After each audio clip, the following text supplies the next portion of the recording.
People like Mr. Lee, they're what makes our walks worthwhile, coming out to Koreatown.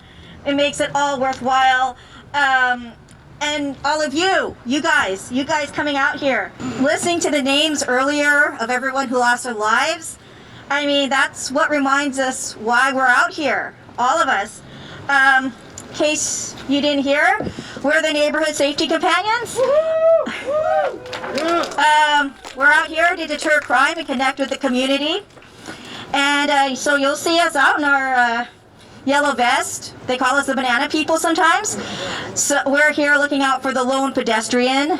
We're here handing out necessities to the unhoused, pepper sprays to the vulnerable. But we're not out here to be another neighborhood watch, okay? When we walk K-Town, we see problems with no easy answers. An elderly woman telling us the city keeps relocating homeless encampments near her senior apartment and she doesn't feel safe. An unhoused woman telling us about being harassed by partiers. We saw people with obvious mental issues living out on the street begging for food. We've met people who couldn't get help at hospitals being dumped in K-Town. Restaurant workers who have to walk home late and getting mugged. Periodically we will talk to seniors at the Wilshire Tower Apartments where Mr. Lee is from. Several of them have told us that they were victims of hate crimes but didn't tell police. And you probably heard about the recent survey showing a 339% increase in hate crimes nationally, 173% increase in Los Angeles. But you know what? I think and we think it's a lot higher because of a lot of incidents not being reported. Every day we see news reports of Asians getting injured or killed, but we rarely hear about why attacks happen.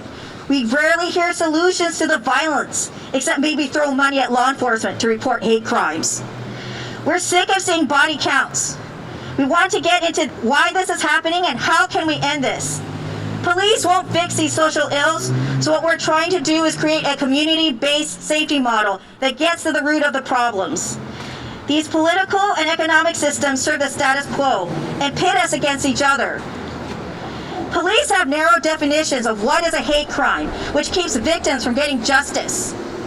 Non-English speaking victims need more culturally sensitive and multilingual advocates. All too often, police have brutalized the Black and brown and unhoused communities. Knowing this, we seek community alternatives to policing. For example, that means getting everyone's basic needs met through economic justice. If everyone had shelter, the streets would have less desperate people. If everyone had health care, we could all seek help for mental illness. We must focus on rehabilitating certain offenders so they don't resort to their old ways.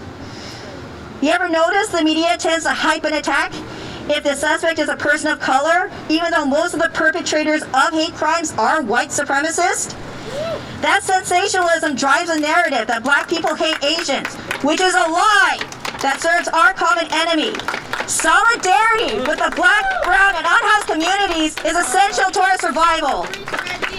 We're fortunate to have a diverse set of volunteers, and we've shown support at Black Lives Matter events. We've also called for community control over police because we want oversight and accountability for our public servants.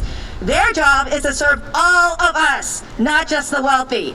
Solidarity work includes teaching our people that our struggles are linked with the histories of Black and brown people. And as Ben Shin has said, resistance isn't new to us. We've been fighting white supremacy since our people came here, and even before in our own home countries. Our people have got to stop believing the model minority lie that it's not in our nature to fight back. We have fought back before, like Ben said, and it was alongside other people of color. Other groups need to stop buying into the lie that we're model minorities spreading the coronavirus. Trump's scapegoating of the Chinese dehumanized us and made it okay to harass and hurt all Asians. The current administration isn't helping by beating the war drums with China either. We're just the enemy again, but under a different president. There are those who advocate for more funds being directed to hate crime reporting and data collection. More resources to policing. But what about the people who are suffering from violence? What about us, right?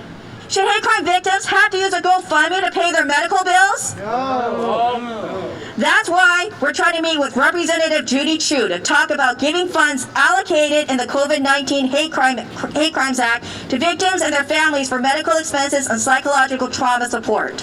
We ask all of you to sign the letter in support of our effort, because you know what? We got screwed out of AB 1400. We got screwed out of Medicare for all.